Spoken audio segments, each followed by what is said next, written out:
Kuna dada moja nilienda kwenye mkoa mmoja, akaniambia mwalimu, nina mchumba miaka mingi, karibu 5 6. Kila siku atasema karibu tutaenda kwa sasa, karibu tutaenda kwa sasa, hatuendi. Sasa amehamia mji mwingine, ndio kanyamaza kabisa. Sasa mimi sijui. Sasa wengine wanakuja na wakatalia, maana sasa huyu nilishamkubalia kiuchumba. Nikaambia unatakaje? Sasa Mungu anisaidie, aniamulie. Nikaambia uko tayari kupokea jibu?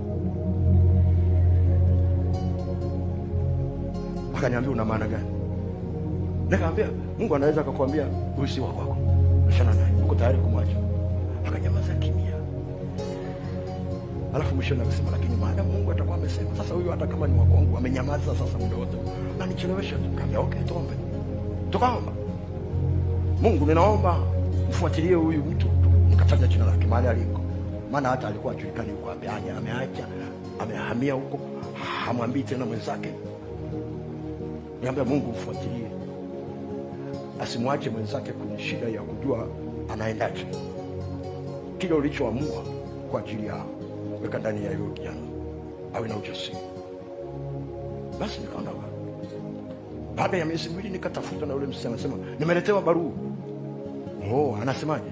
Anasema anaomba msamaha kwa kunichelewesha sana, lakini amepata msichana mwingine, harusi itakuwa tarehe fulani. Nikamuuliza vipi? Akasema nimeumia sana. Nikamwambia si nilikwambia lakini. Sasa nikamwambia tupeleke hayo maumivu kwa Bwana, akuponye. Huyu sio wa kwako, akuponye. Alafu aje wa kwako. Kwa tukaomba tena, Mungu mponye hayo maumivu aliyopata wakati bandage inatoka kwenye kidonda. Naomba mpe wa kwake. Baada ya miezi kama 5 akaniandikia, mwalimu nimepata. Nikamwambia oh, una uhakika ni yeye? Akasema nina uhakika lakini hana hela bwana.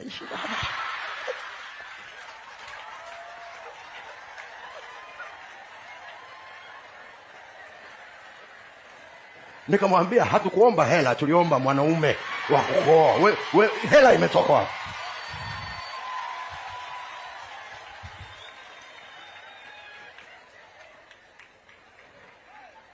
Kwa hiyo sasa nikamwambia ndio maana Biblia inasema Mungu akawabariki, akawaambia zaeni, mnatakiwa kuwa productive, mtengeneze pesa pamoja, mtakuwa pamoja na mtaona hizo gharama zake.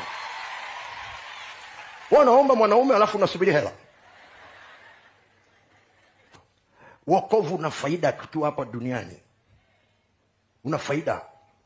Na faida mojawapo ni kukusaidia huku ndani kufanya maamuzi yako, ukitanguliza kitu cha kiroho zaidi, kitu cha kiimani zaidi kuliko kitu cha kupendana. Swala la nje ni la kwako, swala la ndani ni la Mungu. Unataka mrefu, unataka mfupi, hilo ni la kwako. Unataka mweupe, unataka mweusi kama mimi, hilo ni la kwako.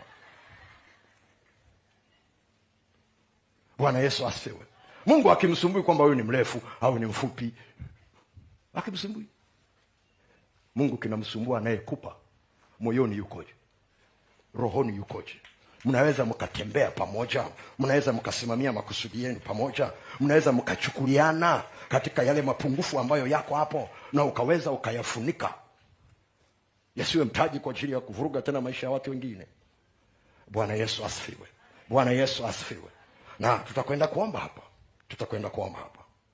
Chochote kile ambacho kimekaa mbele yako, kama ni msichana kinakuzuia kuolewa, kiweze kuondoka. Sema amen kama unakubali. Unasema tu amen, lakini kinaweza kuvunja urafiki na boyfriend wako. Okay, kama umenielewa sema amen.